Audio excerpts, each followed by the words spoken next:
Bonjour et bienvenue dans ce nouveau numéro du Journal des Sciences pour un tour d'horizon de l'actualité scientifique. Au programme de ce numéro, un dispositif original pour communiquer avec une montre intelligente, un diagnostic pictural et médical, un reptile vraiment marteau et des micro-météorites âgés de presque 3 milliards d'années. Si la miniaturisation a souvent du bon, elle entraîne parfois quelques difficultés. Prenez l'exemple des smartwatches, ces montres intelligentes connectées à des téléphones. Avec un écran si petit, comment parcourir les menus ou écrire un message sans faire d'erreur? Lors d'un colloque qui vient de se tenir à San José en Californie, une équipe de l'université Carnegie Mellon a proposé une solution pour le moins originale. Utiliser la peau du bras ou de la main comme interface tactile. Il s'agit en fait d'une méthode de triangulation assez semblable à celle utilisée par les antennes relais pour localiser un téléphone mobile. Le doigt est d'abord équipé d'une bague émettant un léger courant électrique. Lorsque le doigt est posé sur la peau, plusieurs électrodes situées sous la montre captent le signal. En fonction des valeurs mesurées, il est ainsi possible de retrouver le positionnement du doigt. Baptisé SkinTrack, le dispositif est déjà capable d'effectuer toutes sortes d'opérations courantes. Il permet de pointer, glisser, survoler, cliquer. Lors de leur démonstration, les chercheurs ont aussi montré qu'il était possible, grâce à SkinTrack, de naviguer dans des menus, de lancer une application, d'utiliser une calculatrice, de dessiner et même de jouer au célèbre jeu Angry Birds. À l'état de prototype, SkinTrack nécessite néanmoins quelques améliorations. Il faudrait réduire la taille de la bague tout en augmentant son autonomie. Mais pour les chercheurs, peu de temps sera nécessaire pour résoudre ces derniers détails. Le tableau Christina's World, en français Le Monde de Christina, est une icône de l'art américain. Signé Andrew Wyeth, un peintre réaliste du milieu du XXe siècle, il est exposé au MoMA à New York. La fascination qu'exerce cette toile tient à l'étrangeté de la pose du personnage. Malgré le paysage bucolique et la robe rose, la position à demi couchée de la femme produit un sentiment de malaise.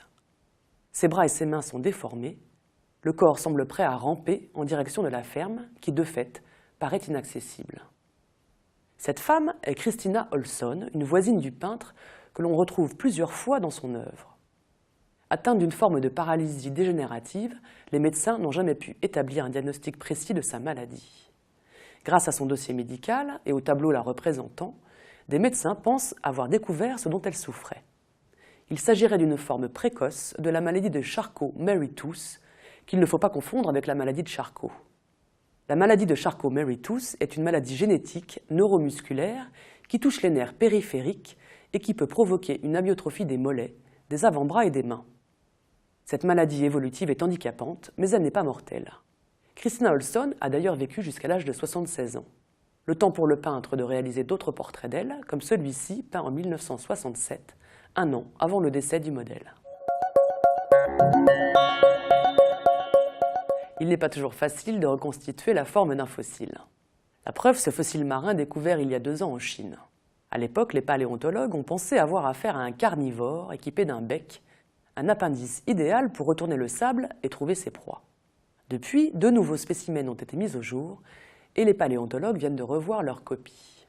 Atopodentatus unicus, c'est son nom, était en fait un reptile marin herbivore affublé d'une bouche en forme de marteau qui cumulait les fonctions de l'aspirateur et de la tondeuse à gazon. Sur le devant de la mâchoire, des dents suffisamment fortes permettaient de cisailler les algues et les autres végétaux marins, tandis que derrière, des petites dents servaient à filtrer l'eau. Cet animal, qui mesurait entre 2 et 3 mètres de long et qui vécut il y a 244 millions d'années, est le plus ancien reptile marin herbivore connu.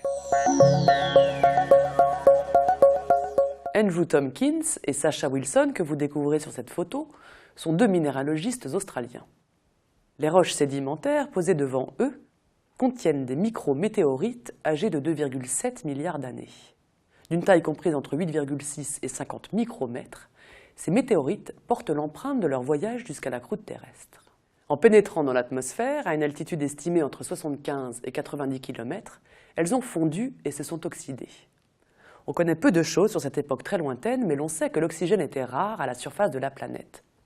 Or, d'après le modèle établi par les chercheurs, Les météorites ont croisé dans les couches supérieures de l'atmosphère des concentrations d'oxygène proches de celles que connaît la Terre aujourd'hui. Ceci permet d'imaginer qu'à cette époque extrêmement lointaine, où la vie commençait à peine à apparaître, il y avait peu d'échanges entre les couches basses et les couches supérieures de l'atmosphère. Ce numéro est maintenant terminé. Rendez-vous la semaine prochaine pour un nouveau tour d'horizon de l'actualité scientifique. En attendant, retrouvez-nous sur scienceactualité.fr, le site de la rédaction. À bientôt.